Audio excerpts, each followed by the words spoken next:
Luan Maçi, arrestuar si autori i grabitjes me armë zjarri të një pikë këmbimi valutor në zonën e 5 Majit të enjten pasi u vu në pranga fillimisht, mohoi të jetë ai burri me kapuç në këtë video. Por provat që i vunë përpara grupi hetimore detyruan 42 vjeçarin të zbërthehet dhe të pranojë autorsinë e ngjarjes.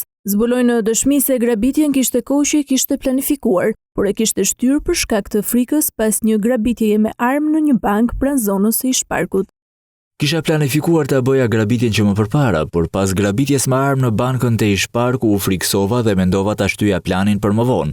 Isha i detyruar sepse kam shumë borxhe dhe nënën e kam të sëmur, në gjendje shumë të rëndë. Detajet e reja ndërkohë janë zbuluar nga ngjarja. Burimet thanë se në banesën e Luan Maçit u gjetën rrobat që dyshohet se përdori gjatë grabitjes me armë. Menjëherë pas ngjarjes ai kishte hequr mjekërën që mbante në një tentativë për të ndryshuar imazhin në përpjekjen për t'i shpëtuar përgjegjësisë penale. Gjatë orëve në Aratia i kishte fshehur pistoletën dhe më pas ishte kthyer në banesë.